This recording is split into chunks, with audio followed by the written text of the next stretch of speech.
was at 6 inches away from the monitor. I'm staring at this fuzz, and I find it staring back at me. Oh, and wow. then at that particular time, I felt a really uneasy urge as to what was going to take place the next moment.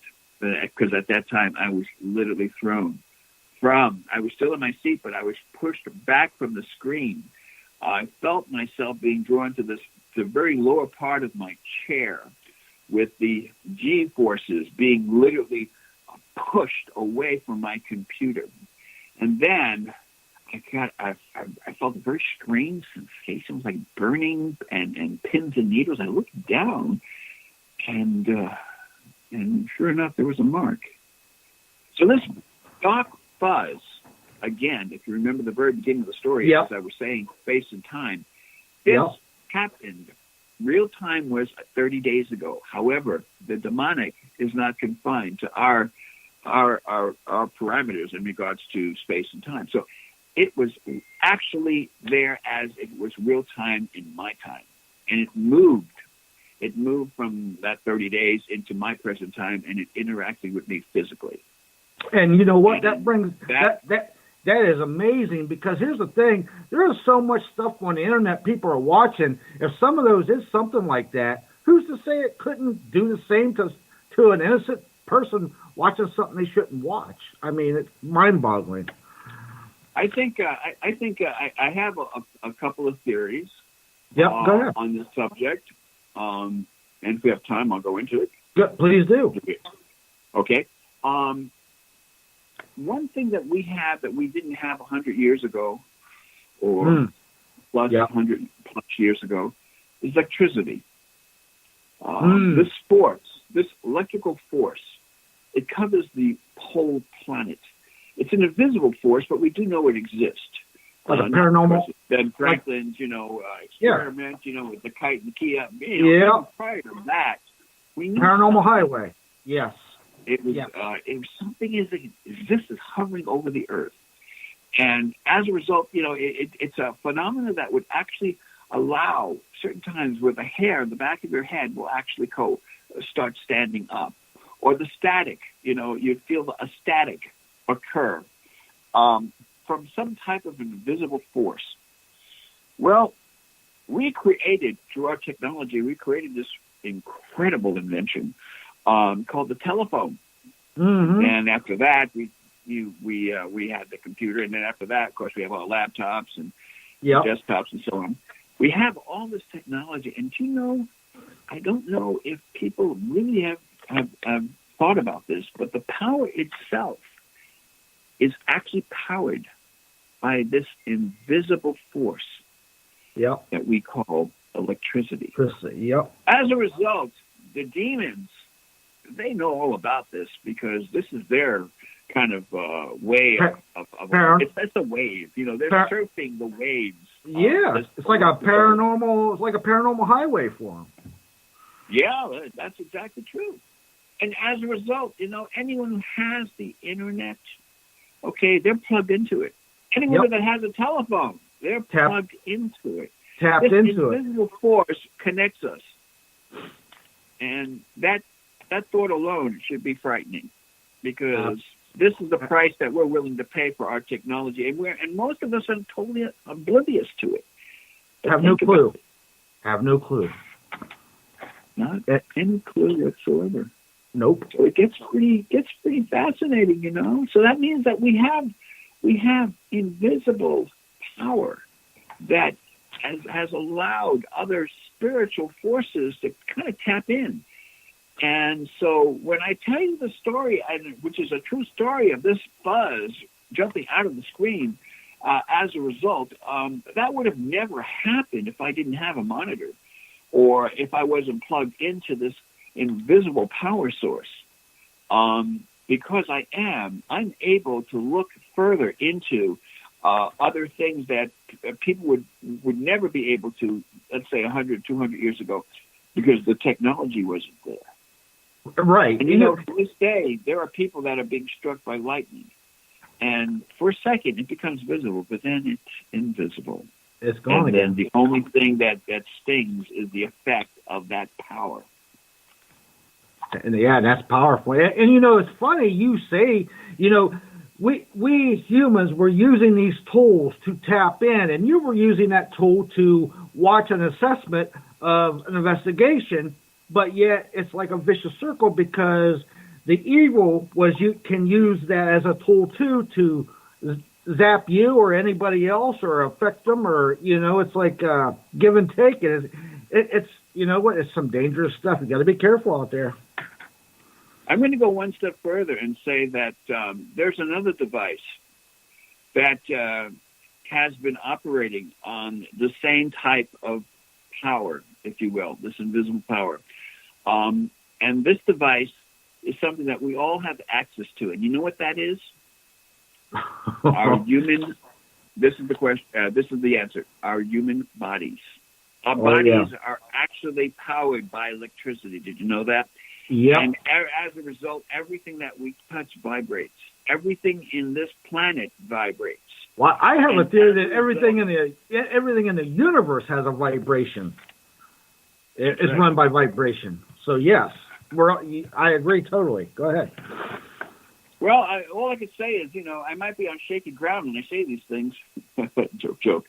But in any case, I'm going to taser you here in a minute.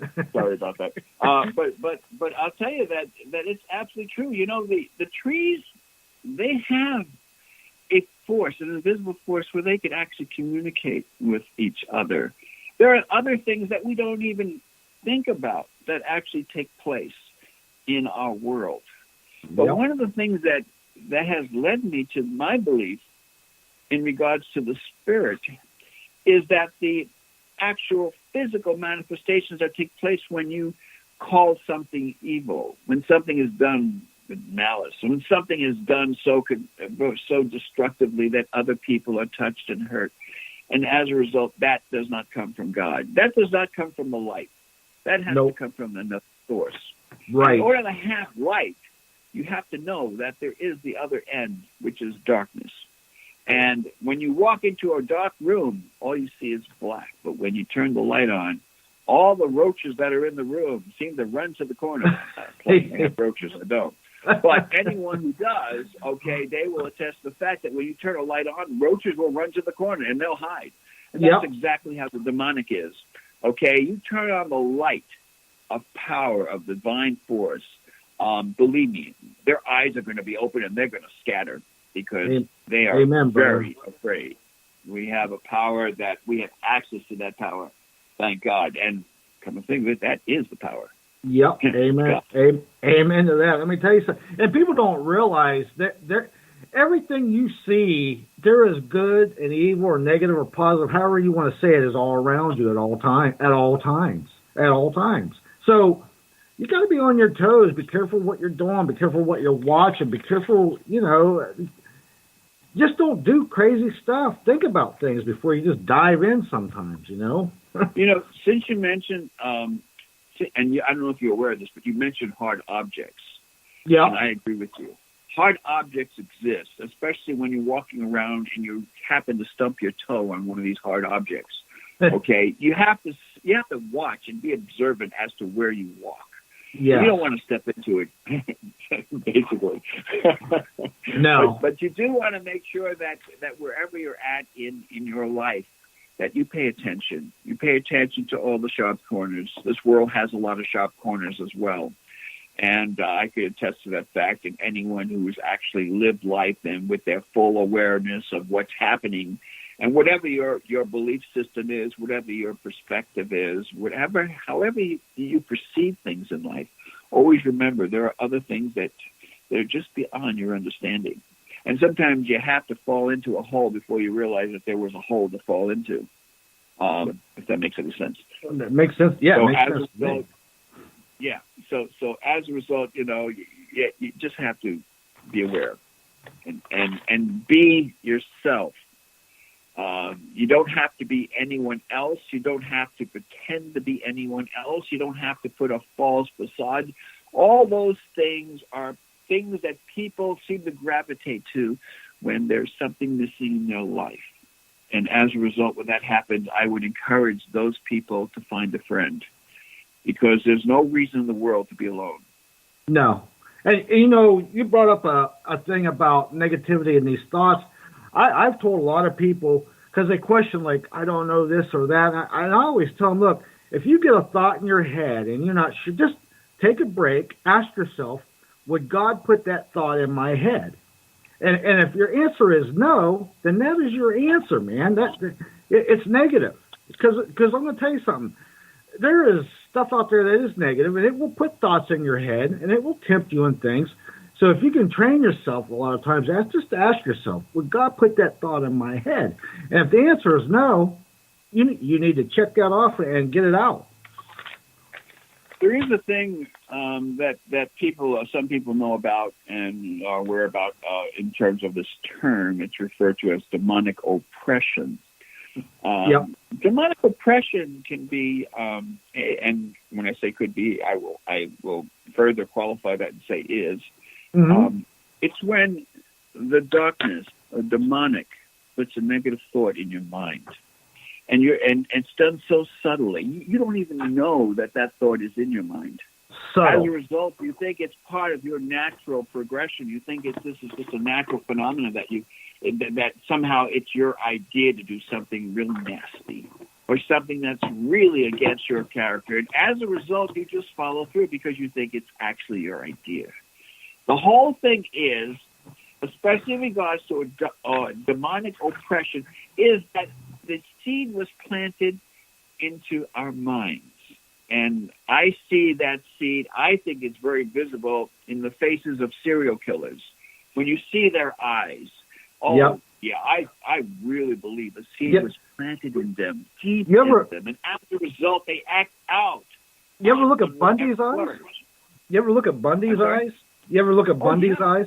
My goodness, that's like, it hits me like an electronic wave, like bam. Yeah, I agree with you on that. That's a good point. It's staring into the darkness where their darkness has no bottom. It's so deep and dark, and it's someplace where it's just the idea of it will just send chills down your spine because it's so cold, and there's no heart, there's no emotion, there's just instinct, and the instinct is very aggressive. And as a result, it could lead to homicide. It could lead to even suicide. I mean, there are so many things that the human mind could be driven to.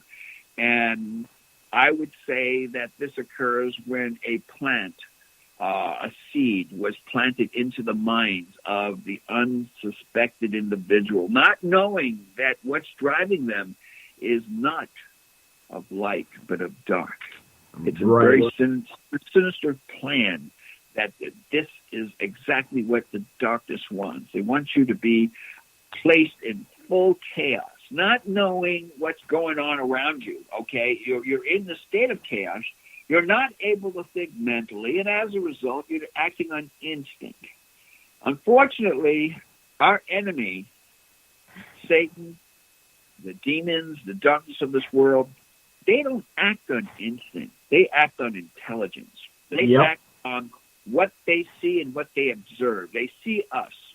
And let's face it, the majority of us have no idea what we're doing. We're constantly walking into things and or saying something that's so stupid. I mean, it's just like we put ourselves in a very terrible situation. I just hate to even think of it, but that's all part of being human. We learn, at least some of us, we learn from our mistakes. Right. And believe me, a person who says that they have never made a mistake in their life, well, they're obviously being deceived by the seed planted in their mind, stating that that they are just above everything else, and it's just not the case. Absolutely. Hey, I got to ask you a question. You're a New York man, and in the 70s, talking about being affected, the son of Sam. What's your thought? He had to be affected by some evil there or something negative, wouldn't you say? Absolutely, positively. Anything that's